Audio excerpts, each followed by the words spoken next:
We are back on the Rational Boomer podcast. Hopefully, your day is going well. We're recording this on a Friday night. This will air on Sunday. Yesterday was Ed. Today we have Jay. He is our Gen Z guy from California who's in the process of planning to go to school in Canada. He has some different views about what's going on. And also scheduled to be on this show is Trevor. Now, Trevor's been on the show a number of times over the years, and he's not with us yet, but we have a feeling he's going to pop in here at any moment. We'll be keeping the light on for him, and when he shows up, we'll all know. For the audio people, we'll let you know. Um, but the one of the reasons for doing this was actually Jay's idea to do this. And the reason he wanted to do this is because, as we've heard from Jay before, uh, he is autistic. And Trevor, who had been on the show previously, is also autistic.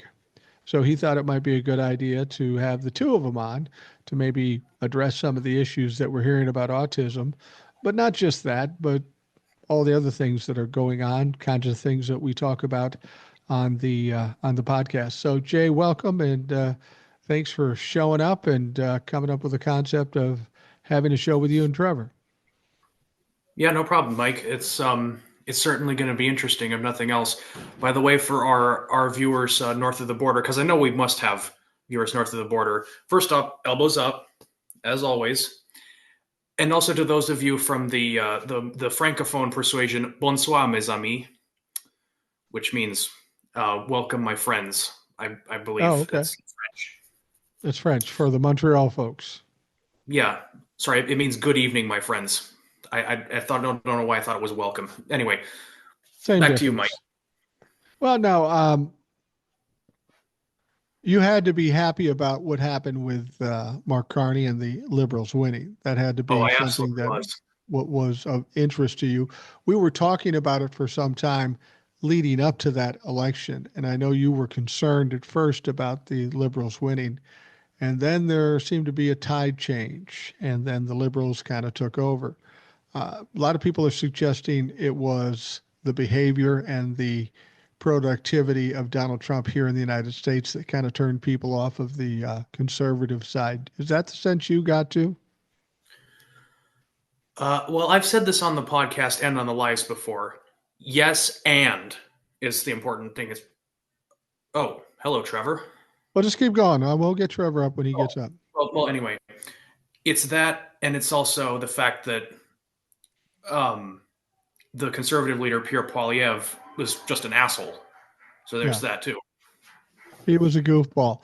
Okay, now we have Trevor with us too. We have Trevor and Jay.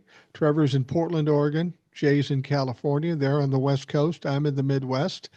And Jay wanted to come back here. Come back here, Trevor. Sit down. Sorry. Um, that's all right. Anyway, we've got Trevor and Jay with us. And Trevor and Jay have been talking a little bit prior to the show about coming on the show together. I'm glad you had a chance to come back, Trevor. I know you got some shit going on and you got here at the last minute. I appreciate you making the effort to do that. What interested you in coming on the show with Jay? I know you guys have been talking. Just about the whole RFK Jr. stance on autism and how his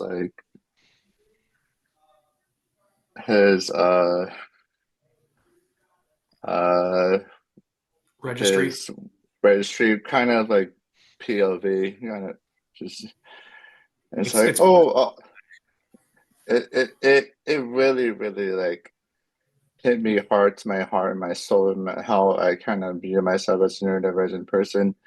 So is Jay and all the people in our community. It's like uh as I was going to Seattle with my parents, I was crying. My dad's car, and I was in the drive passenger, and I was like crying, and Uh, I tried to hold well, it together. let me Sorry. ask you this. Let me ask you this, Trevor.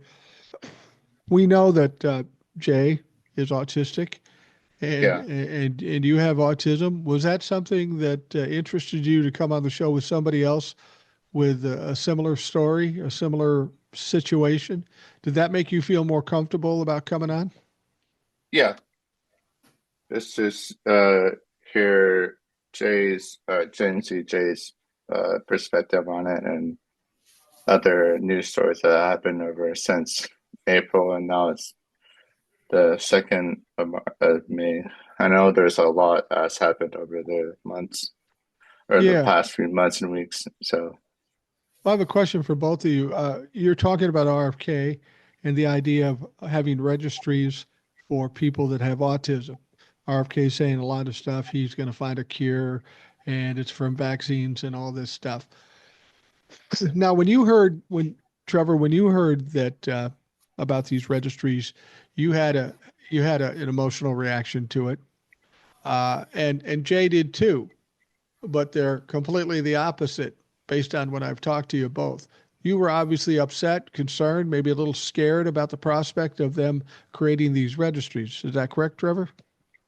yeah, and then like I heard from some channels on TikTok that they were rolling it back and calling it something else. And then I watched a video on TikTok, of course, that they were not doing the registry, but doing something else in regards to autism. And like I've done my own research when I got first diagnosed, I think after like around 2022.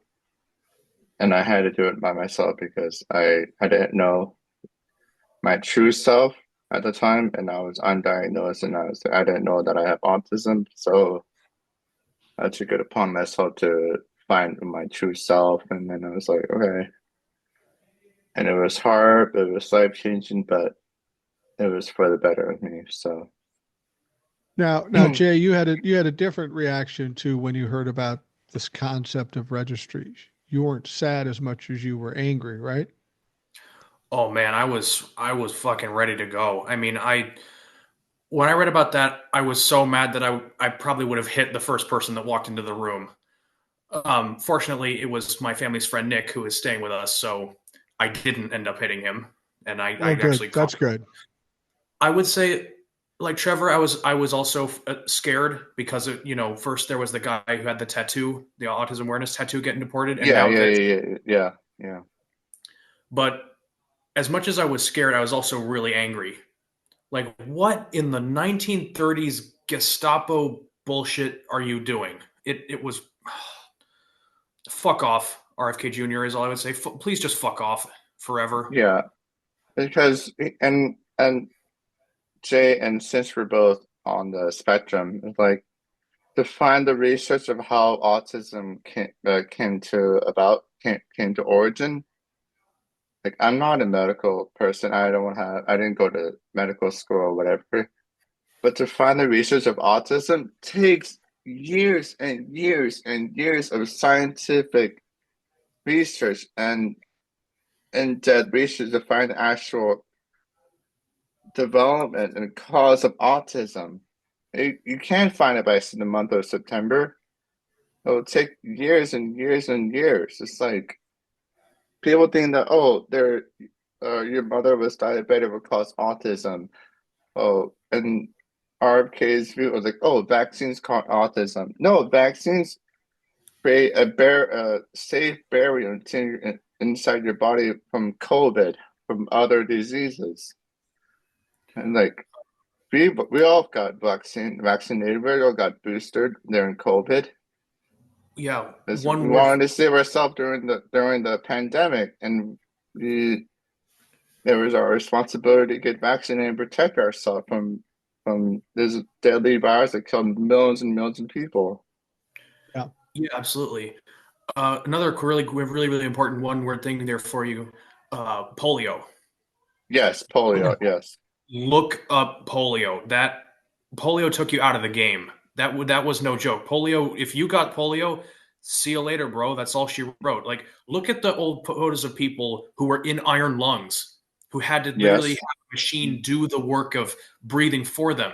The last one of the guys who's in the iron lungs just passed away. He was in his 70s or 80s, and he was still a lawyer, so he had to do all his writing work and all of his signing papers, whatever, with his mouth from the side using with a pencil in his mouth like that. It was ridiculous. Well, this whole concept of vaccines causing autism, this has been talked about for a long time, and it's also been debunked a long time ago. The idea that RFK Jr. and other people are bringing this back up is absolutely ridiculous. My question to RFK would be, okay, you're saying that babies will get autism because of vaccines. If that's the case, since we're just big versions of babies, when I get a vaccine of any kind, and I get them all because I'm old, why Yeah. don't they have a negative effect on me? They should have a negative effect on me if they have effects on babies. And and uh, do you both of you guys find this frustrating? Because like Trevor said, there's far more to this than trying to come up with some easy answer. We'll just stop giving vaccines. Nobody will get autism anymore. That's bullshit. Yeah, yeah, it absolutely is. Um, Sorry, there's an event going on at the church I'm at. Anyway, um, yeah, vaccines. They're obviously they're very important. You need them to protect against all sorts of things: rubella, shingles, the Black Death. Probably now, even we need to have Yeah. vaccines for that because we had medication for it at first, and then you had to do the vaccine for it, and then nowadays nobody gets the plague anymore. But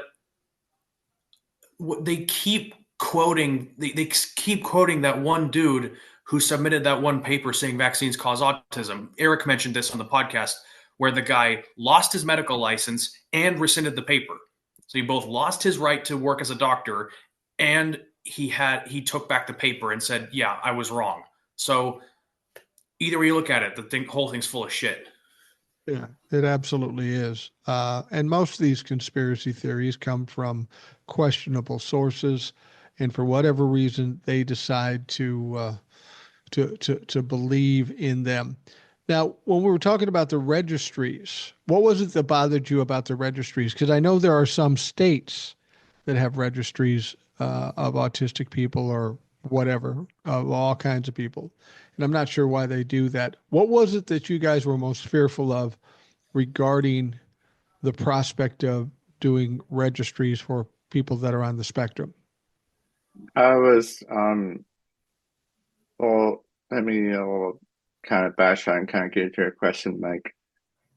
Go ahead. When I first heard about the wellness camp, I was like about like, oh, RFK like wants to uh take people who have mental illness to a wellness camp.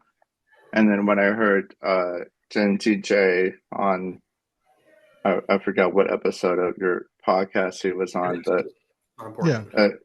he said that it was like concentration camp, if I can remember it right. But and then I still don't know. when I heard the registry thing, I was like, I didn't look that much into it, but I was like, I was just scared of how he's gonna use that registry to kind of like collect all of our private medical records from whatever health insurance that we are on, and then kind of like pick us up one by one, kind of like undocumented immigrants, and kind of like rewire our brain to be like neurotypical people that we kind of call people that are not on the spectrum, kind of like A-listed people, which we would kind of call it now in our kind of terminology. But like with regards to the autism is a neurological disorder. Autism is an invisible disability that you cannot view, but there's three levels, and those three levels require a lot of support. And the parents that have autistic children, they work so hard in their lives to protect their children, to educate, to best support their children personally, professionally, educationally, and whatnot. So like, I should have looked more in depth into the registry, but I was like, my emotions and my emotional regulation was like off the roof. So I get that. I get that. And we'll go to Jay. And I get the feeling that it's kind of troublesome to or worrisome that they're trying to single out people, and you maybe felt like you were being singled out.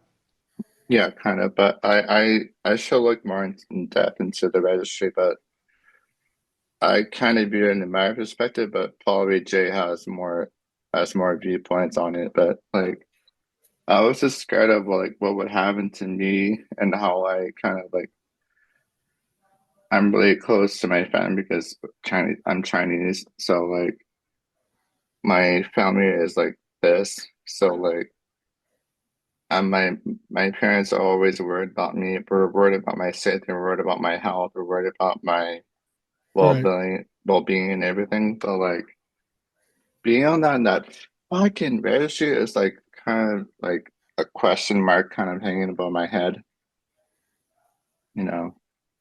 Go Yeah. ahead, Jay. Let me see if I can help you out there a little bit, Trevor.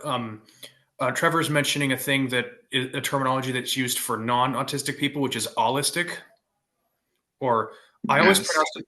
I always pronounced it as owlistic, like autistic, owlistic, kind of like, Yes. but it's actually ALL. So my bad for that. Also, you mentioned before that autism has three levels. It's not actually that simple. That's the way they understood it previously, but it's actually way more of a spectrum. I think what you're talking Yeah. about is more the people that struggle with verbal things, and the people that struggle a lot with like executive functioning, verbal communication, and social connections, that sort of thing. Am I right? Yeah. Yeah. Yeah. So yeah, I was just like trying to refrain based on my research, but yeah. yeah, no, absolutely. It's just some of those models are a little outdated. That's all. Yeah. Um, anyway, my biggest thing when it came to the registry is obviously that in and of itself is concerning enough. Like, why do you have a registry of us? What are you planning to do with that? And Yeah. but to combine it with the wellness farm thing is just it's 12 times worse. It's just, I mean, if It anything, to me it if they did, almost sounds like those transition farms that the Christians had, where they'll turn gay people into straight people, which oh is Yeah. God, absolutely ridiculous and horrific and dystopian. And I get the sense that what they want to do is bring autistic people and said, okay, now we're going to fix you, which is fucking crazy. But at the same time, excuse, Mike, there is no fucking cure for autism. no, there Autistic is people, autistic people, autistic people are like so beneficial. I'm gonna say this personally, professionally, emotionally. We're empathetic creatures in this world. We're preach. we're we're very hypersensitive. We are so beneficial in the workplace, no matter what kind of job we have, no matter what Yeah. or no matter what kind of job that we want to pursue. And like and I don't see autism, there are some extreme examples of it, but I've heard people call autism a disability, and I don't think that's a correct word for it. I think you're different. no, The way you think, the way you're wired is different, but it's not a disability because, every autistic person I've ever met has some exceptional abilities or talents in specific areas. So it's hardly a yes. disability if you can do something a lot better than me who's technically not autistic. So it's not a disability, it's a difference. Yeah, whenever I'm in bed or whenever I'm like about to fall asleep, I have something in my brain kind of like repeating on and off, on and off. And I was like, okay, I have to pursue that kind of idea that's kind of like rewiring kind of like a funnel, and like whenever a mouse goes up in a funnel. I was like, okay, I like that idea. Let's pursue that. And then I'm always overthinking my brain whenever I'm sleeping, whenever I'm doing something. It's like, okay, and like we bring so much talent, we bring so much creativity, we bring so much productivity to like Energy. and to our workplace, and we bring so much like energy and the aspect of like masking. Oh yeah. And Jay, you can input your answer, your response to this, but in regards to masking, it is like, how should I say it? A good way and a like an exhausting um kind of like, how Shall should I I? say it? You go Shall I? ahead, Jay. Let Jay expand on this. Yeah. Shall, let me help you out here. For those of you that don't know, masking is a term in the autistic community that we use to refer to the practice of visibly hiding that we're on the spectrum, hiding our quirks, our little foibles, whatever we're doing, hiding our difference, basically. That's sort of the official thing. To me, masking is also hiding what you're feeling. Yes. If you're not diversity, masking is hiding your emotion, because I have to do that a lot. Like when I'm at my communications class at the Santa Rosa campus of the Santa Rosa Junior College, I have to hide the total lack of confidence that I feel to project this sort of car salesman kind of thing. Like you imagine that Autolite brand spark plugs, the only spark plugs for you. That's my average Yeah. Yeah. performance in these speeches, but that's totally not how I'm feeling. I'm masking, I'm hiding it, and because of that, it takes a whole ton of energy and a whole lot of thought process, a whole lot of headspace out of me to be able to do that, even for a little bit, because it's a lot of effort to hide how you feel if you're on the spectrum and otherwise, I assume. But to put it simply, it takes autistic people a lot more effort to maintain a poker face than it would the average person. But if we do it right, we can be more convincing, I feel like. Yeah. And I was in a business sales meeting with my dad and two owners of a restaurant in Portland, Oregon. And I was eating my food and drinking a beer. And I was just like listening and out examining with my brain. And I was like masking. I was just like listening to it, and I was trying to like It's kind of tuning out. find out. I was tuning out, but I was kind of like finding a way to respond to the conversation in an appropriate manner, and not to be like rude or mean, but to find the right cue or the right point in that conversation to kind of like implement my response into that conversation. Yeah. Yeah, I've noticed. I do that too. And another thing that happens with me is that if somebody asks me a question that I don't know how to easily immediately answer, I might take a little while to figure out the right way to respond to it. And then I've had people get upset because they thought I was ignoring them when really I'm just trying to figure out how to answer. Yes. So that happens too. This whole masking thing that you're talking about, um, is it okay? Maybe this is totally wrong, but the reason you would have to mask would be a certain insecurity. You're worried about them, how people would think about you if they knew you were autistic. I don't understand the masking thing. I mean, it's some look. I'm an old man. I'm I not in mean, the yeah. best Right. shape. I got a Yeah. shitty attitude. I got a shitty attitude. I'm a curmudgeon, and I just don't give a fuck. You know. Some people don't like me. Some people do like me. And when I walk down the street, if I see somebody and they talk to me, I'm going to tell them exactly what I think, like I do on TikToks and like I do on this podcast. And sure, it may put some people off, but in my mind, I don't care. I'm me. You can either love me or hate me. I don't worry about what other people think. And some people think I'm crazy, and some people think I'm incredibly healthy. But I look at what I'm doing as the polar opposite of what you guys are doing. And maybe it's because I don't have the autism that I feel like I have to hide. I might be different if I had that. Um, but do you ever get to the point where you say, fuck it, I'm just me. But I'm just going to be me. whenever I'm at work, like I always unmask because I just want to show them who I am. And then whenever I'm like out of work, I'm just gonna like cover up my true self and kind of like whenever in my bedroom, I was like all the spoons gone, all this my masking gone, and I'm like I'm me. I'm comfortable in my bedroom, which I love, and like I can do whatever I want. I can play this. I can do, I can play with anything that I want, and like kind of like have like kind of like a uh Let, let me ask you something, Trevor.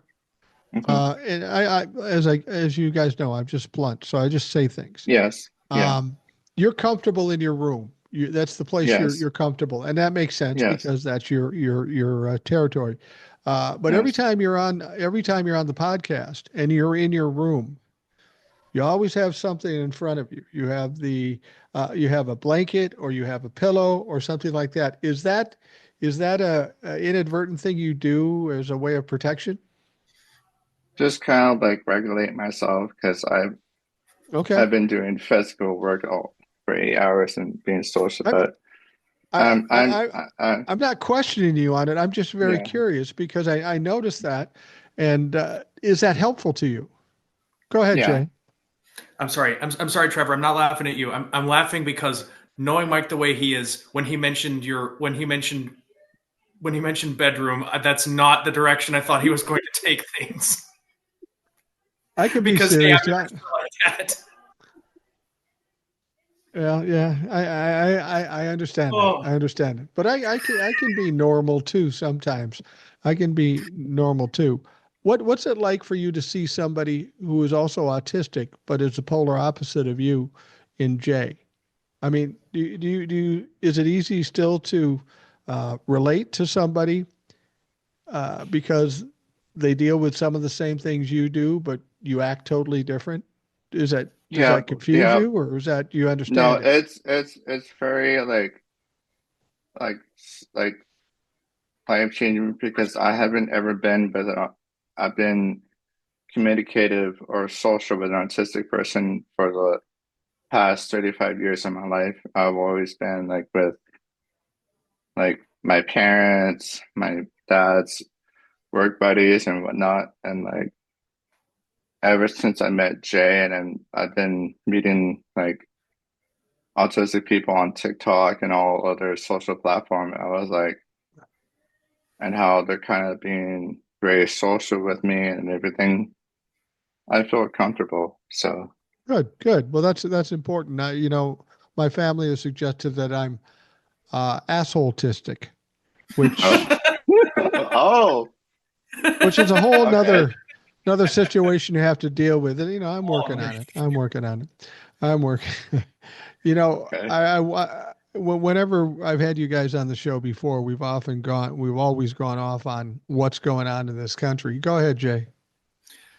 I mentioned earlier how I'm just immature like that, which reminds me, I got a couple of jokes for the those in the on the panel and those at home, as it were, about our beloved vice president.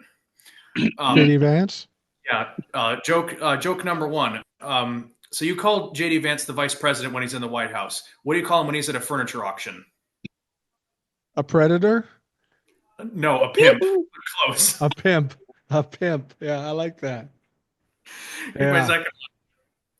Uh, Okay. what do you call what do you call a furniture store run by JD Vance? I think I know, but go ahead. A brothel. A brothel. Yeah, that's what I was going to say whorehouse, but you cleaned it up a little bit.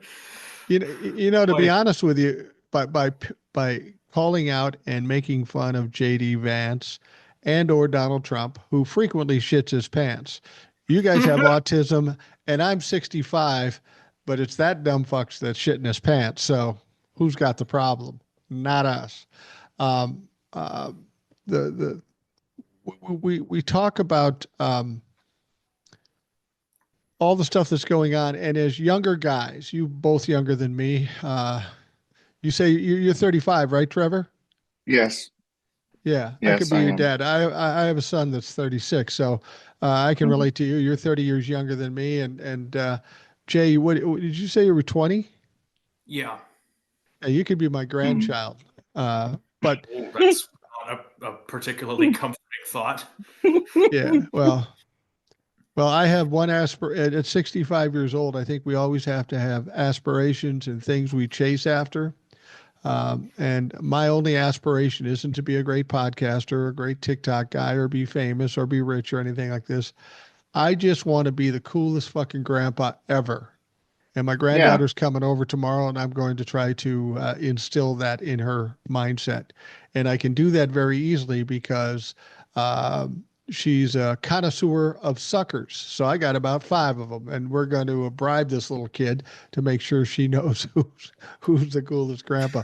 But let me ask you this: when you see what's going on, when you see what's going on in the world or in the country, naturally you younger guys would have a different perspective than I have. People say they will come to me and they'll say, I'm terrified of this, I'm terrified of that. Why aren't you afraid? And it's because I have this deep sense that I know we will come out of it. It will be rough, it will be hard, but we will come out of it. And I don't really place a lot of fear in anything I do because it's wasted energy.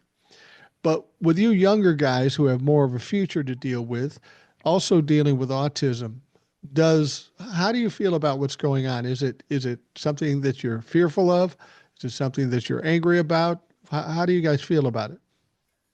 Jay, you want to go first? I mean, Yeah. Just as a quick thing, okay. I, I was trying to. My hope for this podcast episode, really quick, I wanted to kind of call this out, was so that you and I could kind of bounce off each other a little bit, and I could kind of lift you up a little bit Yeah. more. We get a thing going. Um, Mm, my take on it is that, um, oh, man, well, my thing on it is that, yeah, I mean, it's every day with this shit, man. Yeah, But more so than that, what I've come to realize throughout this past November and what's been going on since then is, first of all, let me just call us out. Our current president is three things: he's stupid, he's evil, and he's insane. First of all, that's right. what our president is. He's all of them at once: stupid, evil, insane. And on top of that, anyone who supports him still, maybe not voted for him, maybe they just went crazy or lost their minds, is either stupid, evil, insane, or some combination of the three, or just all of them. So Right. I that's think they're all. I think they're all of them. yeah. I It's would. like, Well, I mean, I don't know if it's that simple. Like there are some people that are stupid, that are just stupid. yeah, Sorry, there's a lot of people that are just stupid. There's some yeah, people that are insane, they're just crazy, and there are some people that are just straight up evil. And then there's the combinations. There's people who are stupid and crazy, stupid and evil, or crazy and evil, and then it just goes from there. yeah. There's one thing I want to add to that. Well, first of all, I've talked to Trump LaFux before, and I told him, I said, if you still support Donald Trump after all you've seen and heard and all you know about Donald Trump, if you still support him, there's really only two options. You're evil and complicit, or you're stupid. And because I'm a glass half full guy, a positive guy, I'm going to give you the benefit of the doubt and assume you're fucking stupid and not evil. And That is and and the the thing, best diss I think I've ever heard. but I think there's another part of this too that comes with this, which makes it all the more dangerous when we're dealing with people. My personal opinion is they're ignorant, they're incompetent, and this last one is what makes it dangerous. Is they're also arrogant. And when I say arrogant, I'll give you an example. We had Signalgate. They got in all kinds Mm, of trouble with Twice. Signalgate. So what do? They do it again. Then Pete Hegseth takes his brother and his wife to fucking meetings. Then there's some video footage taken of a recent staff meeting or a Oval Office meeting, and Mike Waltz, the guy who ends up getting dumped out of the NSA position and going to the ambassador's role if he passes. They have video of him after all this happened on fucking Signal with Tulsi Gabbard and JD Vance in the conversation. They got it on video. The thing about it is that they get in trouble and they're so arrogant they don't fucking care. They just do it again. I mean, naturally, anybody who gets in trouble, they might be careful or not do that same thing again. But that's not the case with these people. They just don't care. It's an arrogance that makes it very, very dangerous. Go ahead. Yeah, I agree on that. And perfect example of that just happened with the Maple MAGAs to the north. Is so really quick. Just wanted to update everyone on the Canadian federal election that happened on Monday night. Um, the um, the Canada's Liberal Party, led by Mark Carney, won 168 seats. It's down from 169 last I checked because they did a recount. So until we know further, that seat might either go to the Liberals or it might go to the Bloc Québécois because it was a seat in Quebec. Oh, okay. Yeah, the Conservative Party, which is led by Pierre P. Poilievre, Yeah, the yeah. the, uh, the Maple MAGA nut, won 147 seats, I believe it was. Yeah, I think it was 147, not including Pierre Poilievre's own home riding seat of Carleton, which he lost to a Liberal candidate named Bruce Fanjoy. So Wow. that was hilarious when I found that out. Wow. The New Democratic Party, which is that would be our Bernie Bros if they had their own party, is the New Democratic Party, or the NDP as they call it for short. They lost really badly. They got 7 seats down from, what was it, 24? I think they had. They're down to 7. It's so bad they actually lost official party status, and their leader lost his own seat too, so he's out too. The Bloc Québécois won either 23 or 24 seats. The Green Party of Canada lost one of their 2 seats, so they have 1, but they're still in there. Elizabeth May's still in there. And then the People's Party of Canada, which is the official MAGA party of Canada, won, surprise, surprise, nothing at all. So that's Wow. Wow. Surprising. Well, let me ask you this. I've asked this question before, folks. I know that prior to the election, leading up to the election, or leading up to our election and Donald Trump taking office, the conservatives had quite a lead on the Democrats, 25 points. or the liberals, I should say. Yeah, It's 25 points. Scary. I'd heard 12, and then somebody corrected me. It was 25, and yeah, it was a lot. And then Donald Trump takes office, and then somehow it turns around, and the liberals beat Pierre Poilievre and the conservatives. Do you believe that what's going on here in this country and the behavior of Donald Trump was directly responsible for the liberals pulling this out and the conservatives losing so much ground? I believe so, yeah. I would say, well, I've said this before we got on camera and on the podcast before. It's a yes and. So it's yes, but not just that. That's a big part of it. But the other part was the fact that they pulled Justin Trudeau out because Justin Trudeau was underwater. He was fucked. Right. Let's just be clear about that. If Justin Trudeau had run, he would have gotten run over. What happened was they took Justin Trudeau out. They put Mark Carney in, who has experience. He's a banker. He's an economist. And most importantly, he knew how to talk tough and he knew how to stand up. And the combination of that and people who were really tired of Justin Trudeau turning around, taking a look at Pierre Poilievre and going, wait, what the hell? I don't want any part of this. Get me off this train, is what turned things around for them. Yeah, absolutely. It's I'm on a thing right now. it's actually I was going to ask you, Trevor, with what's going on in DC right now. Are you seeing much of the protest in Portland, in Oregon? I know Yes, there I was am. some of that during the Black Lives Matter stuff in Portland, and we're seeing thousands, if not millions, of people protesting on a regular basis. Are you seeing that kind of enthusiasm from the liberals or the Democrats in your part of the country? Yes, there were like let me say this, on April 5th, there were, I would say, hundreds among hundreds of people protesting. Like I was gonna go to the far east side of Portland, but my mom said like let's go to the southwest part of Portland where it's kind of much safer. And I was like, okay, because she said there were different parts of Portland that had either safe or dangerous protests, but she wanted me and herself to be in a safe protest. There were peaceful protests, but they were not violent, and there were police officers that were kind of watching us, and you know, but Right. uh, at the protest that I was on April 5th, it was like I don't believe hundreds or hundreds of people. And then when I saw it on like April 19th, the following, I think 2 weeks or so, there were like more people, I think, than April 5th. I quote me if I'm wrong, but yeah, No, that like, would make sense. Go ahead, Jay. I just wanted to take a second to finish off the thing of the example of the arrogance that I talked about in the when it came to the Maple MAGA North. Just so you were clear, even though the Conservative Party of Canada did better than they had before the election was called, because they won 24 seats up from the 120 that they had, because they're up to Yeah. 147. No, it was 144. It's not 147. It's 144. I think they picked Okay. up seats, and the point is that Pierre Poilievre lost his seat in Carleton to Bruce Fanjoy, and then after that he comes out and he says, "I'm still going to stay on as Conservative Party leader." How, brother?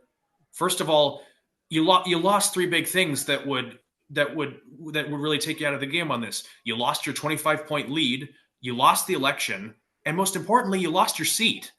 I mean, you were the one who was going around complaining about the quote unquote unelected prime minister when Justin Trudeau dropped out and Mark Carney went in there. And all I have to say to you, dude, is who's the unelected leader now? Like you're not even in government. You don't have a seat. You're not relevant anymore. Sounds like he's trying to take a page from Donald Trump's little strategy book. I didn't really lose. I'm not leaving. That sounds so much like Donald Trump. Yeah, exactly. It actually did change a little bit, though. I actually just remembered that a guy in Alberta, Damien Curtin, I think his name was, stepped out of his own riding in Alberta and is having Pierre Poilievre try to run to get it in a by-election.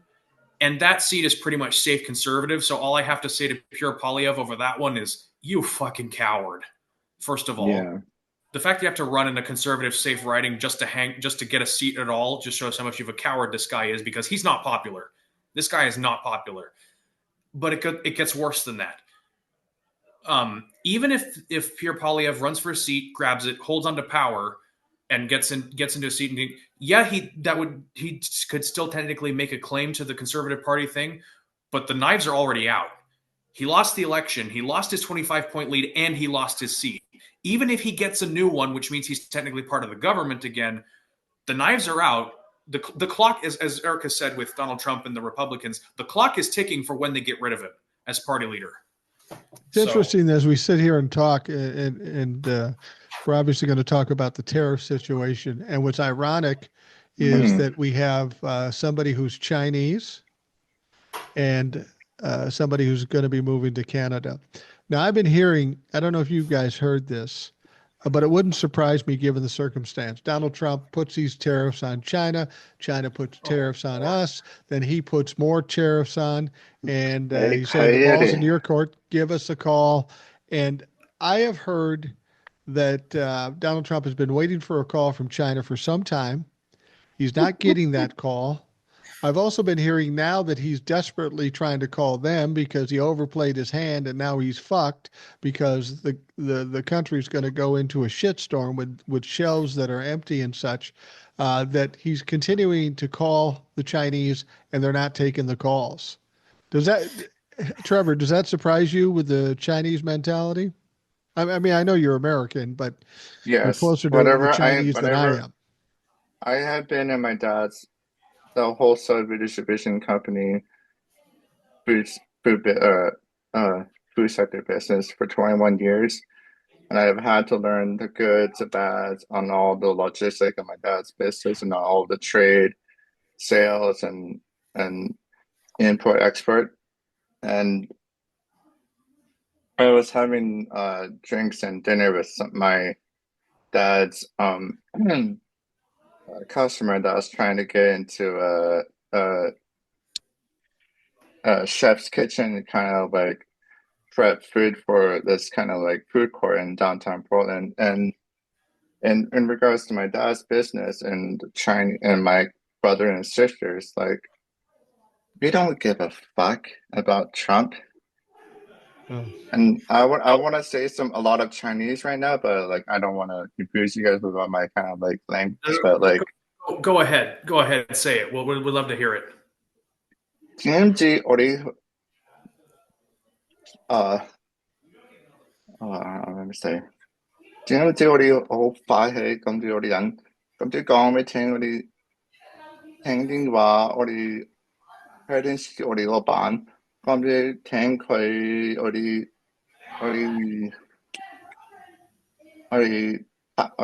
trade 和講啲，我哋聽電話咁我哋講佢啊，死佢我哋參佢哋冇嚇死啊！咁我要去香港，我要去北京，咪打死佢啊！I will tell you something. When I was when I was in business, and it was a small scale type business. I was dealing with two-way radios, electronics, and I was bringing some things in and selling some things to Chinese people in China. I had one guy come to my shop, fly from China, just to come look at what I was selling him, because he didn't trust me, which No. he could have trusted me, but he didn't. But I will tell you this: I've negotiated with Chinese people. They are motherfuckers. They are Yes. hard to deal with. I had to Yes, get to the point where going, look, man, you flew all the way from China. If you don't want the deal, fuck off. And that's what and finally and got it done. But they were hard. and the reason why we're hard in regards to business and sales and trade, I had to learn this from my dad the hard way. If you ever want to do business with Chinese people, you have to drink. You have to drink with us around dinner time. If you don't drink, get out. Get Wow. out. I love that. I love that. Well, If you don't, I if you quit. don't take a drink with us, 倒佢哦，倒。Well, I I quit see that. drinking at 29. I quit drinking at 29. Good thing I'm not negotiating with Chinese. Was this before or after you voted for Ronald Reagan? Is what I would love to know. Yeah. Yeah, no, it was after I voted for Ronald Reagan. Well, there I you was go. 20. I was 20 then. But um, what do you think's But going to happen with this? What do you think's going to happen with this, Trevor? um, I also have to implement this also other thing. When you're doing business with Chinese people, we always ask about price. We always want cheap price, but we want quality. We want the best product. And in regards to Chinese people, since I've been to Shanghai, Beijing, Weifang, Qingdao, Shanghai, and Hong Kong, I love China, and I love my heritage. I love who I am. But in regards to people in China, they spend their entire life savings working. They work 6 days a week. They go to school 6 days a week, and they spend their entire life savings on one iPhone. They save their money just for one iPhone or anything. And we have airship air, airship carriers. We have 10G. We have high-speed trains. We have Great Wall. We made gunpowder. We worked on the railroads. We have our own language. We have Cantonese, Mandarin, Pingdom, Tongsanghua. We have other dialects in our language, and we are not fucking peasants. If you say peasants to me and my brothers and sisters in China, you will not ever survive. No, yeah, I can definitely see that. That was a horrible mistake by JD Vance. And the thing is, when JD you live Vance? in America, JD yeah, Vance is all JD fucking couches. He can't do that. JD Vance was When I calling when I the when I Chinese heard that peasants. when You I know what? heard that, sorry, That's okay.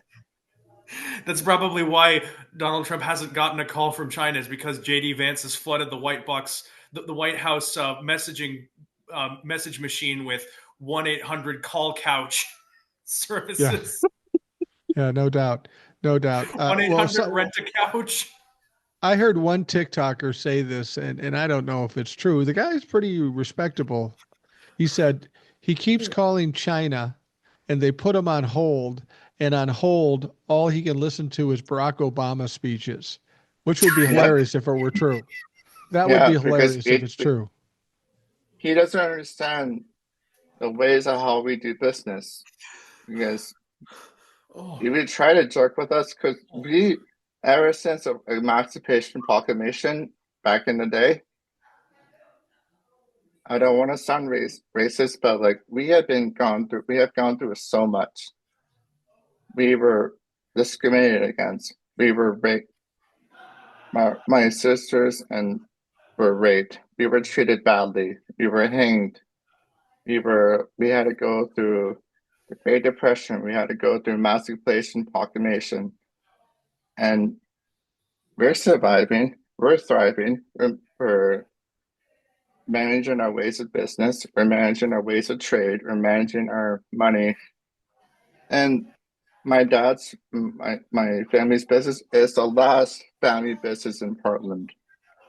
Wow. And he has been in business ever since 1948, and he has been in business since 46 years and also 75 years.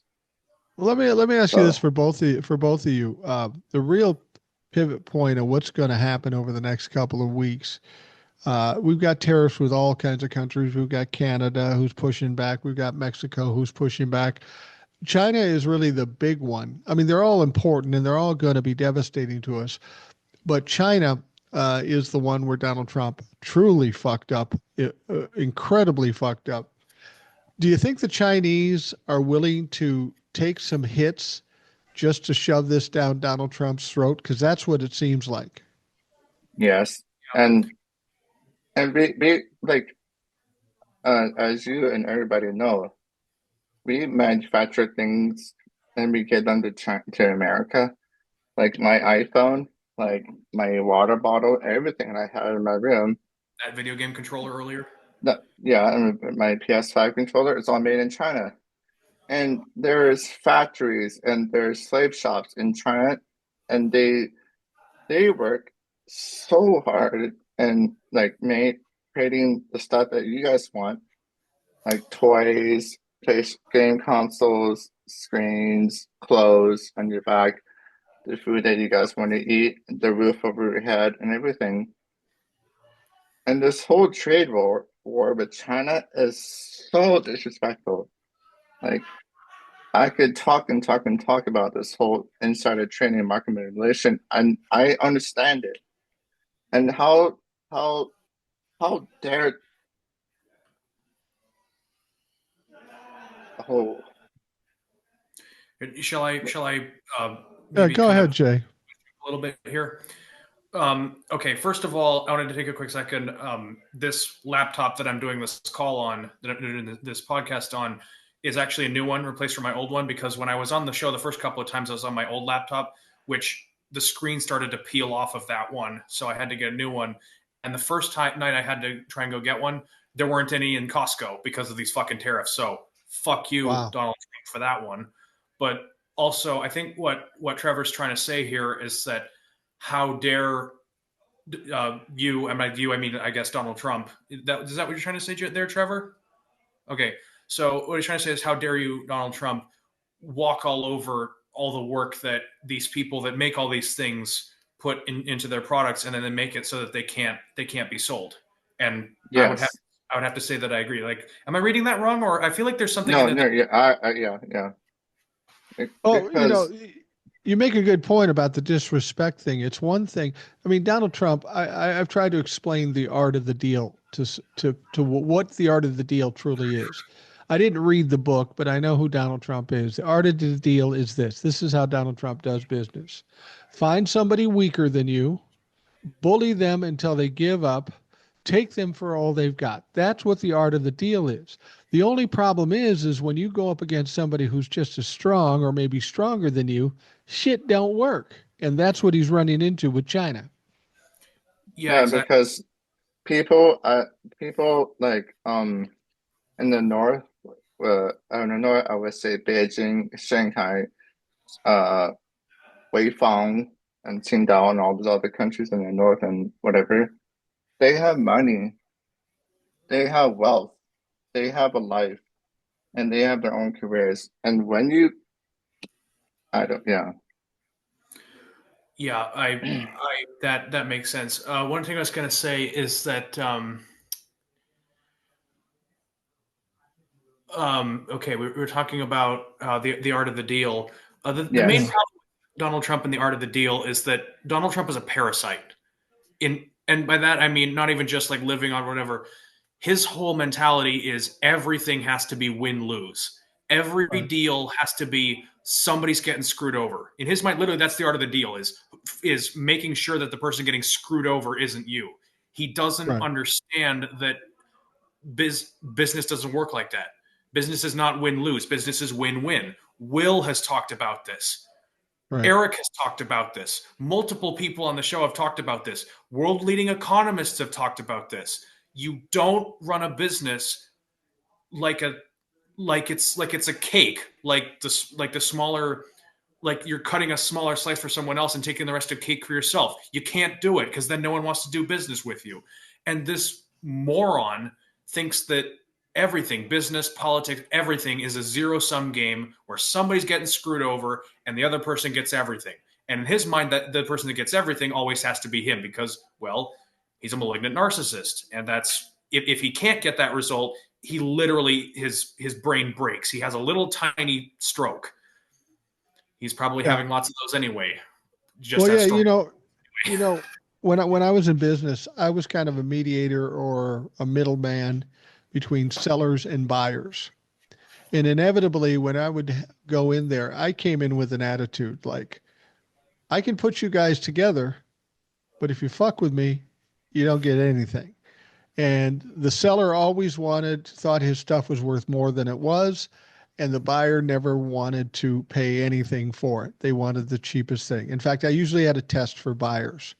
I'd say, let me ask you this.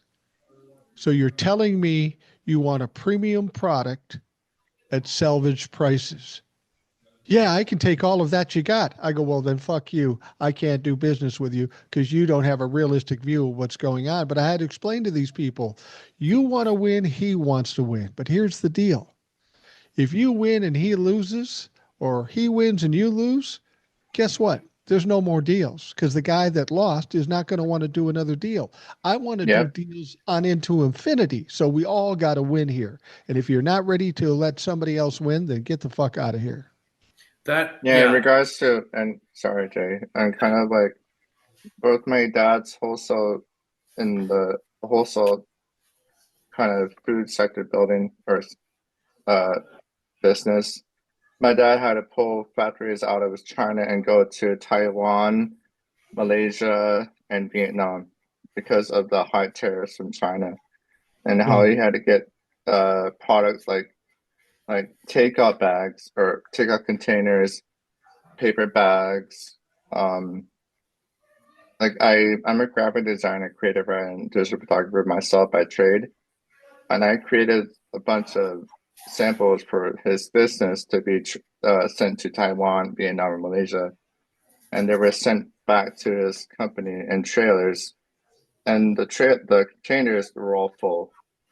And I was talking with my coworker earlier today. We were doing something in the warehouse in my dad's business, and he said that all the shipping containers coming from China are all empty. Yeah. Oh yeah, I remember that one. And they're like the freight people don't have any other product that can fill the containers back to China. It's like, So Jay, do you think that's China basically saying, fuck you, Donnie Trump. I'm sending you yeah, 200,000 containers with nothing in them. Yeah. Also, yeah, absolutely. Also, the guy earlier that you talked about who wanted what was it, premium product at salvage prices. Yeah. That guy Yeah. sounds like that guy sounds like the kind of guy who would buy a high fructose diet coke, like yes, Yeah. like a super duper sweetened coke, but also, can I get that diet? Like, dude, you can't you can't order a gluten-free cake with extra wheat. It doesn't work that way. Well, I used to no, tell people that when they say I want premium products at salvage prices, I said, well, you would never get that opportunity. He goes, why not? I said, because if someone comes to me with a premium product at Selvage prices, I'm buying the motherfuckers. I ain't calling you. Yes. Yeah, that's exactly right. So, so we're on the precipice of some serious shit happening, and I don't think a lot of Trump-fucks really feel that or sense that that's happening. But with empty shelves, people always say, "Well, the prices will be so high."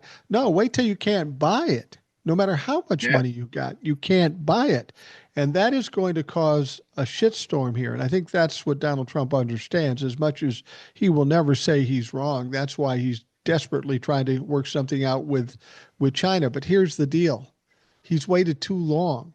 We've already have a stoppage of the ships, and when you have a break in the supply chain like that, we know how long it takes to recover and repair it. In fact, from COVID, it's not fully repaired from what happened then.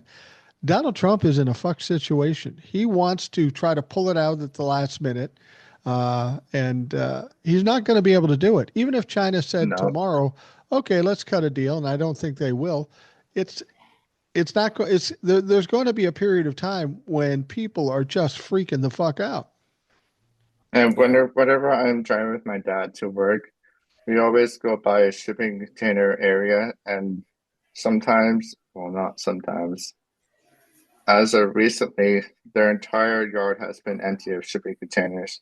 They're Wow. always either 2 or 4 high, but now nothing. And everybody doesn't want to ship to our port because of, well, our port of Poland doesn't is kind of like they rely on federal funding from the government. They rely on marketing money, and they just rip out their DEI. And they don't want to go out and get new customers, and their marketing strategy is horrible. It's like, But so I've said before, unfortunately, with these people, with these dumb fucks, we have a epidemic of stupid in this country. 49% of the yes, people voted for Donald Trump in spite of all his problems. Um, do you think this is what it takes? I'm almost at the point right now. I'm a positive guy, but I'm almost at the point now where we have to have a virtual catastrophe to wake everybody yes. up, including Republican members of Congress, to say, "All right, that's enough. That's enough." That's what we're And waiting for right now. I believe this whole insider trading is kind of like a kind of like a awakening, kind of like that breaking point where people are finally kind of going to wake up. But I don't know if I that's hope going to that's like true. I don't know if that's going to be tomorrow or the coming weeks, but I believe that's kind of like a What do you slow think, to rude Jay? awakening. What do you think, Jay? Well, that's what I think. Good night. No, I'm just kidding. No, I'm just kidding. I'm just kidding. Um, yeah, no, I think that is absolutely that is absolutely right, and that there's going to be people who are freaking out. Shipping containers empty. It's a total mess. I did want to take a second though to share my sort of a couple of Trump-fuck encounters of the week, just to kind of put it in there Okay. because even though I am in Sapphire Blue, California, we still get Trump-fucks here and there. Oh, no Um, question.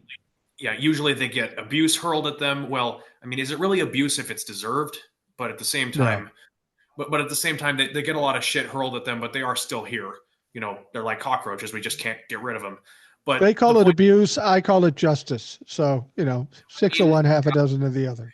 anyway, it's people shouting a lot of stuff at them, and it's totally deserved. But yeah, anyway, I've had two encounters so far leading up to this week, couple weeks. One was this girl who was wearing a MAGA hat and literally looked like she was trying to be Barbie, but doing it really badly. And I'd just gotten off the SMART train from Santa Rosa because I have to go to Santa Rosa to do a communication class to give speeches and stuff. And I come back and I get off that train. I can't have lunch before I come back off that train. So it's a bit of a walk, and I have to wait for the train to get there. I have to take the train back, and then I have to walk back to the nearest restaurant to my house to get lunch. So already I'm kind of grumpy. I'm not in the best mood, and I'm like, I just want my food, damn it. And then this Yeah. random girl steps in front of me wearing a MAGA hat and just goes, "What's up?" And immediately, without missing a beat, I said what I said on the podcast a little bit back, which was, "Not your boyfriend, that's for sure." And then I turned and I walked off. I am surprised that girl didn't kick me in the nuts, to be honest, because I mean, yeah, maybe I kind of would have deserved it because I was being an asshole. But at the same time, if you're wearing a MAGA hat, fuck it, it's fair game. So Oh, Jay, did you watch and I don't know about you, Mike. There was a recent TikTok video that Old Soul mentioned in your last podcast, Right, and right. That was a weird situation. about the African American teacher oh yeah, yelling to all those students with the guy wearing that red hat. yeah. I mean, this is my take on that, and I hear that. Let me explain the situation for people who don't know. Old Soul sent me this video, and then give me your take. There's a kid going to a high school. There's a black teacher there. He's in the high school. He's wearing the MAGA hat. He's bullying other kids. So the other kids say "fuck that" and start bullying him back. So when you see the video, the guy's got his head down. He's crying. He's saying, "I'm going to kill myself. I'm going to do that." And the teacher is Mm-hmm. yelling at the kids that are bullying the bully and saying, "Give him his hat." And somebody said, "Don't give him his hat. He can't wear that MAGA hat." And she says, "If you don't like it, get the fuck out of here." And the girl said, "Fuck it, I'm gone." It's a quandary because you've got somebody who's a bully. He's now getting bullied in return, and he's upset, and he's talking about suicide. And do you feel sorry for the kid? And the thing about it is that the bully Fuck. started it. And I said to Old Soul, I said, I understand you're compassionate, and we all have to be compassionate. We have to take the threat seriously and all that stuff. But this is part and parcel to what Trump fucks do. They're tough, they're in your face, they're being very aggressive. But then when they get cornered and they can't win, they become the victims and say, "Oh, I'm going to commit suicide." Now, I'm not saying that I don't believe the Do it. kid because I don't know. I dare Well, you, I wouldn't say coward. that, but because he's a kid, he's still a kid. My take on this is the people who fucked up are the parents because they Hmm. knew this was going on. They could have stopped him a long time ago. I know if it was my kid, I would have put a stop to it very quickly. But it's a weird situation. Now, I interrupted you, Jay. Now go ahead. Yeah, my take on it is that the way I see people that wearing red hats is, to me, I see a red hat, I immediately just see a red armband. Like Yeah. literally, you're walking around with that red swastika thing on there. And my take on the, am I allowed to use this on YouTube? Fuck it, I don't care. I'm going to use it anyway. The way I think you should deal with Nazis is take a look to the Indiana Jones movies for how to deal with those fuckers. Have them open the Ark of the Covenant, and get their faces melted off, or have them drink from the wrong Holy Grail and get the life sucked out of them, turned into skeletons. That's how you deal with fucking Nazis. Not all this Kool-Aid. wishy-washy. Oh, we gotta appeal to their better nature. They don't have a better fucking nature. No, don't you? I feel like knowing what they know and what's been going on in this country, I see wearing that MAGA hat and wearing it proudly as an aggressive move. They Yeah, know it's going to trigger some you're people and asking make to some get people hit. mad, and they're doing it on purpose. Yeah. I had another encounter with um, I had another encounter Trouble fuck. with a Trump fuck, yeah, and it was early this week, and I'm trying to remember what the fuck happened because it was so just surreal to me. Why are they And coming up to you? Why are they coming up to you? Do they know how you think? Have they heard you talk before? What would be the reason? Because I don't get many come up to me. I don't know if it's because they don't know who I am or because they do. Because if they do come up to me, it's not going to be an unpleasant experience for them. oh, that's right. I had some dumb fuck. I was on the train. Some dumb fuck was wearing a MAGA hat, and he tried to hand me one. That's what it was. Um, needless to say, I didn't take it. And what I did was I took the thing and I smacked the hat to the floor and I said, "Get the fuck away from me! There's security everywhere. People are gonna know you started it." And then he went, "Okay," and he turned around and he waddled off because this Pussy. guy was 300 pounds or something, and he was. And I swear to God, as he's turning around and walking away, I was tempted to imagine the Patrick Star walking sound effect, or else that old sound effect they use in like those, I don't know, old Looney Tunes cartoons where they have a tuba going. Burr, burr, burr, burr, burr, burr, burr, burr, burr, burr, burr. It was There's a Chinese term for those people. Say Chan, which oh means stupid in Chinese. Stupid and shiny. yeah. Yeah, yeah. If somebody tried to uh, uh, if I was younger and somebody tried to hand me a MAGA hat, I said, "No, I'm sorry, I can't wear that. I can get a date." And uh, well, that's the one thing I'm a little concerned about too. We looked at that video we were just talking about, and that kid was presumably having some kind of mental breakdown because he thought he was all powerful, and then when they put it back on him, he didn't know how to deal with that. That's why he melted down. What's going to happen to Donald Trump? Because he's already in the death spiral right now. He's going to crash, and things are going to go badly for the Republicans and MAGA in general. Oh yeah, they're We've gonna. got a lot of people. We've got a lot of people that follow Donald Trump and will no matter what. When Donald Trump becomes a pariah and the MAGA thing breaks down, we're going to have a lot of emotionally damaged people. They're not going to know what to do. They've been following this guy for 10 years, and now they're going to be ridiculed if they show it or say it, and they're going to be disappointed by the failures of Donald Trump. I think we're going to have a lot of people with some emotional problems when this all happens. Yeah, Yeah, I agree, Mike. And the people who kind of like kiss the ring in regards to our government and Congress and GOP and the people and the Democrats who voted against that CR bill, they would have to like go on live and say why they did what they did and kind of like if they have any guts in themselves or any due diligence, they have to apologize in verbal because that CR bill shouldn't have been voted against and we shouldn't have been in this kind of mess right now. It's like it has hurt a lot of people. It has hurt my brother and sister. It has hurt Jay. It has hurt like all kinds of different ethnic backgrounds, like Yeah. Africans, Mexicans, Jay, and uh all the other people on your show. Like I could name it. Go ahead, Jay. yeah. A couple things. One, I just wanted to give a quick shout out to Beth, my academic advisor, who watches this podcast Wow. and Hi, Beth. who is involved with the autistic community. Trevor, I think you'd like her. Um, Oh, she's I'm convinced she's a little bit on the spectrum herself. I know she has okay, ADHD, but she might be on the spectrum a little bit herself. Lovely, lovely person. She's half Canadian, so there's a thing for that. okay.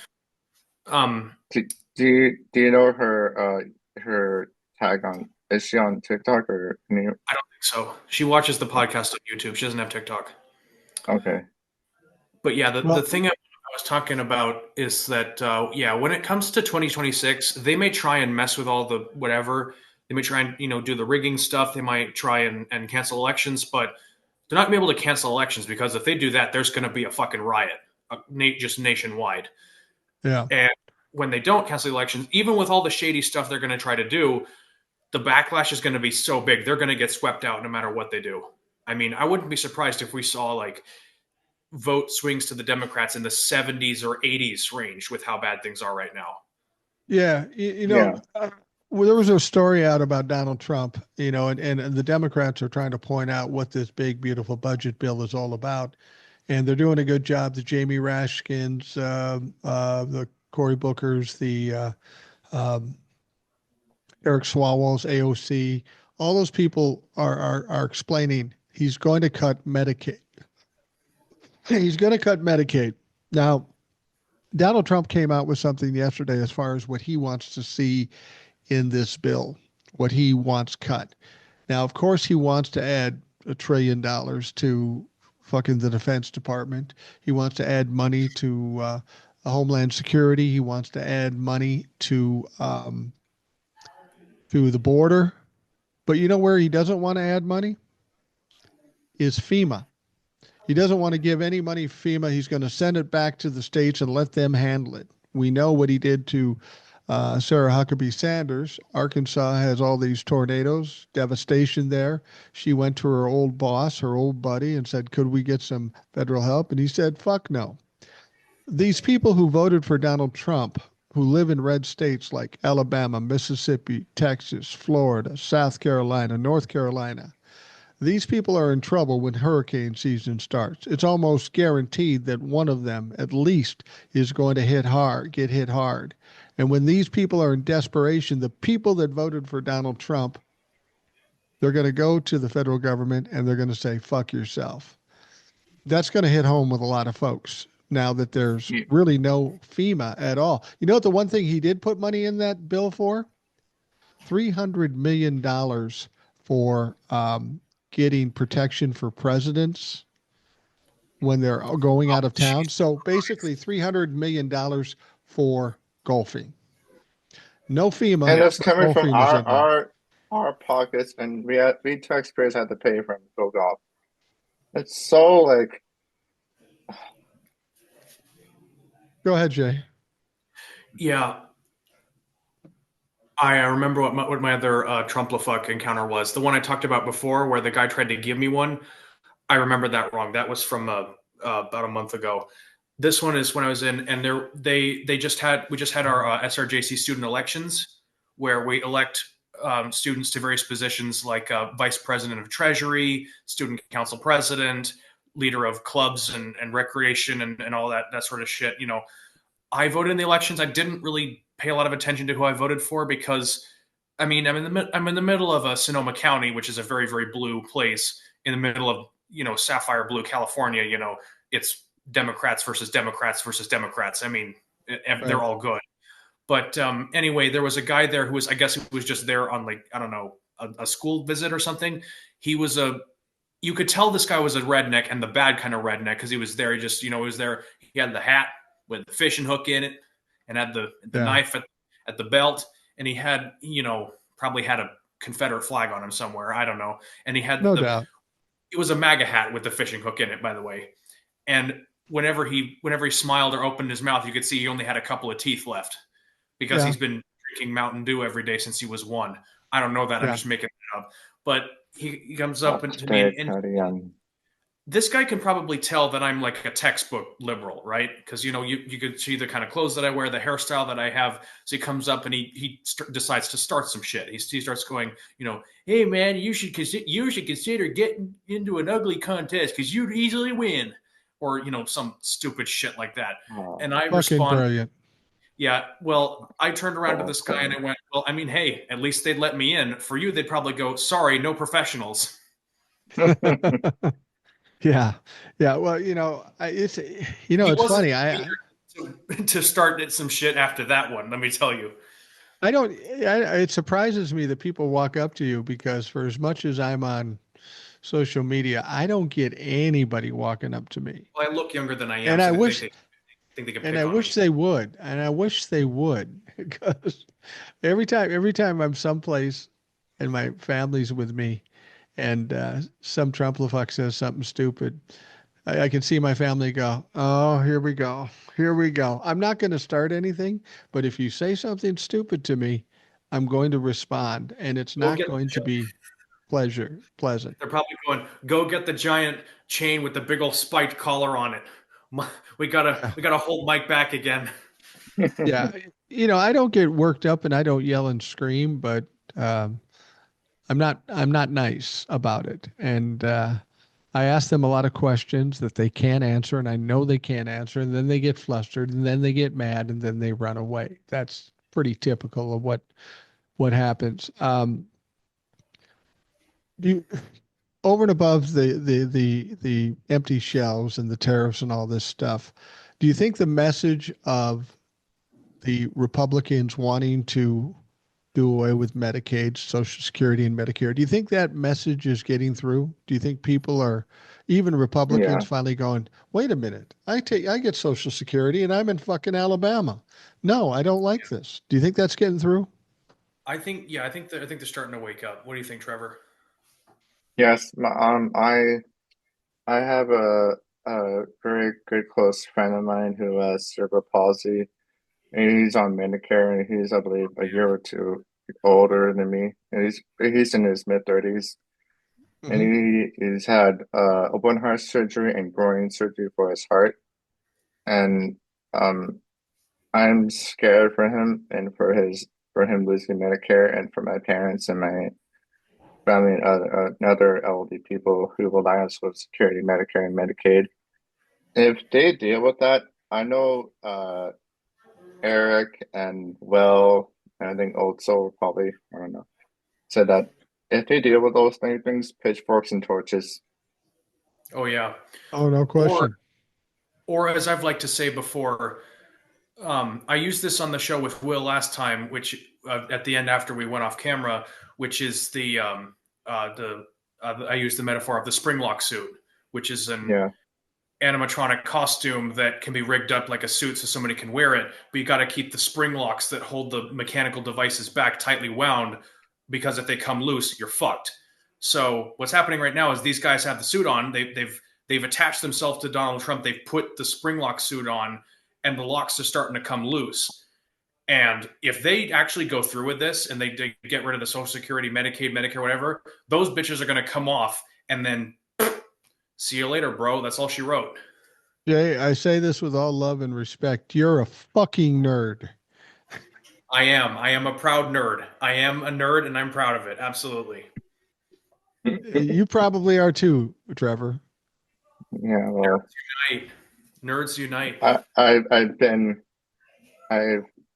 dealt with like narcissists and bullies and who have like ghosted me, gaslighted me, manipulated me, lied to me, tried to attack me verbally and physically. And I was like, Hmm.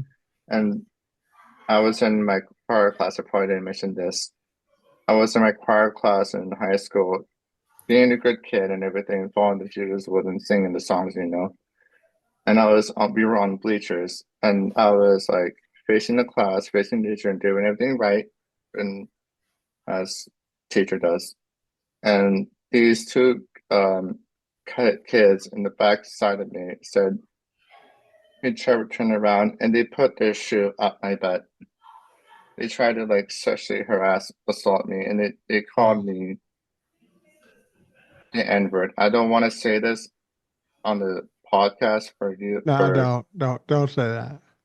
for it's for You're uh, not even. safety I don't. reasons, but like when I heard that and when they did that, I reported this activity to the vice principal by myself, no help.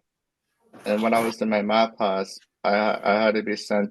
I got two pink slips from his office because I went there by myself to report it to the VP.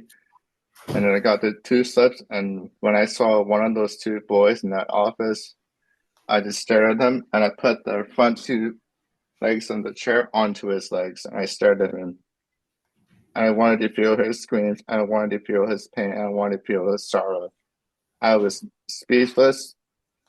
I didn't want to say anything, and I wanted to I wanted to hear him scream.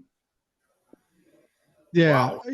and then yeah, the whole bullying aspect, the whole bullying aspect in schools is out of hand. Teachers don't do anything about it, and you have to understand what teachers are. My wife was a teacher, and she was pretty tough on people that she did not stand for bullying. But teachers have a limitation of what they can do. It's kind of like Republicans in Congress. Well, I got to be tough. I got to do the right thing, but I don't want to piss people off. I don't want to piss the other parents off. I don't want to piss off the school board. People in this world, we need some people with that are a little more bold. Everybody's afraid of what everybody else is going to think or do. And at some point, you just have to do the fucking right thing. And we have very few people in this country, especially in our political parties, that are willing to take a risk or be bold.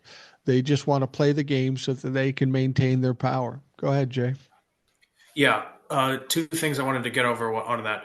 What we need to take on as a country right now is the attitude is a "did I stutter" attitude. And Yeah. someone goes, "We're going to go out and we're going to do this, this, and this." Somebody stands up and goes, "Oh, really? You really want to do that?" Blah, blah, blah, blah, blah. Did I stutter? Did Yeah. I stutter? Is Yes. the attitude we need to be taking, and I think people like us understand that, obviously, because I really hate it when people bring up the so-called intolerant left. It's like, no, we're not the intolerant left. We are the sick of your bullshit left. Is what it is. But we as a country need to take that stand more openly, and so that's the thing. We need to just take a take no prisoners. Did I stutter attitude? This is one thing. Mike, we, you want to say we've something? got we've got to push back is what we've got to do, and up until recently we have seen no pushback from the Democrats. They're going to I'm convinced the Democrats, when they lost on November 5th, they were pissed off and basically saying, this is what you voted for, fuck you, you're going to get I what you get. I don't think it's necessarily like that. I think maybe with some of them it was kind of like that. I think with the vast majority, um, especially those that have kind of like, I don't know, turned quote unquote centrist and have tried to move right, the election slapped the Democrats so hard in the mouth that I've noticed a lot of them, they're treating the entire country like it's deep red West Virginia. They think the Yeah. entire country has gone MAGA. And no, it hasn't. And Yeah. that's what frustrates the hell out of me. Is like, you guys, by the way, to all the Democrats out there, stop trying to govern. You're not in government, you're the opposition.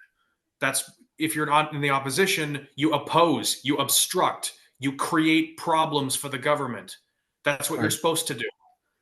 Yeah, and this whole idea of going across the aisle, that's not an option anymore. We've already proven that they don't want to do that. So you're absolutely right.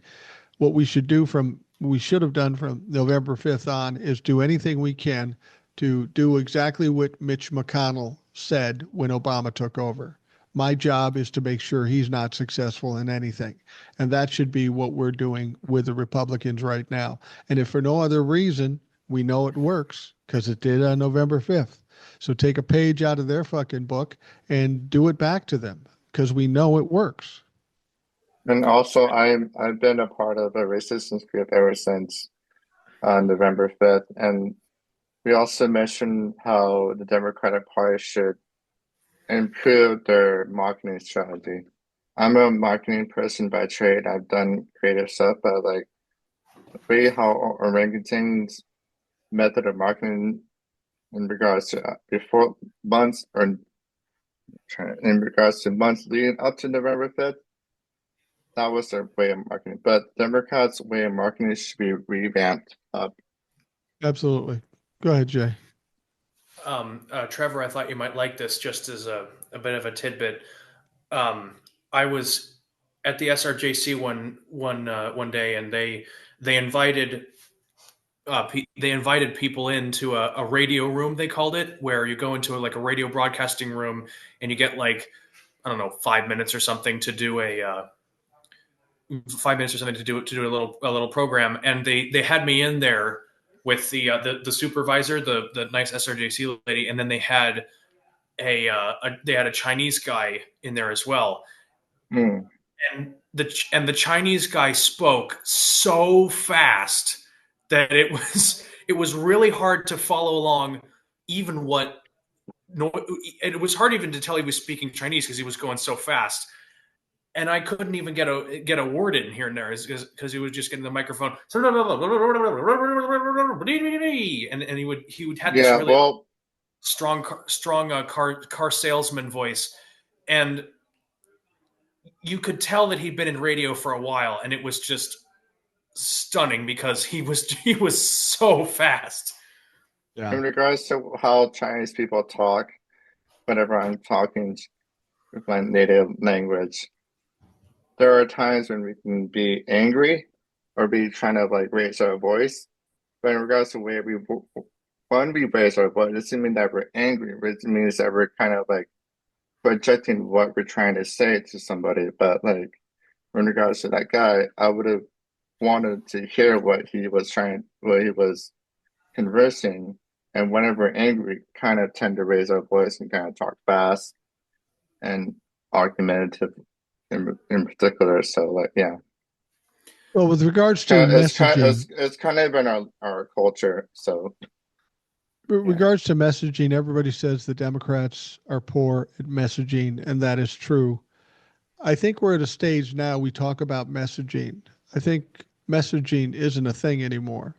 We don't have to worry about messaging. We have to worry about taking actions. We have yeah, to do something because the messaging is fine for a campaign, but we're not in a campaign right now. We have to actually do some things to change what's going on in this country. You guys, I'm going to wrap things up. We're about at that point. I want to thank you both for coming on and talking about autism and talking about the rest of the things with politics. Trevor, thank you for coming on. It's been a while since you've been on. What's up? Welcome back. welcome. Bonsoir, mes amis. Yeah, and you, What's up? what's up? Elbows up. Yeah, exactly. Well, thank both of you guys for coming on. I appreciate it immensely. Those of you listening, I want to thank you for taking the time to do that. I hope you have a great day. We'll talk to you again tomorrow.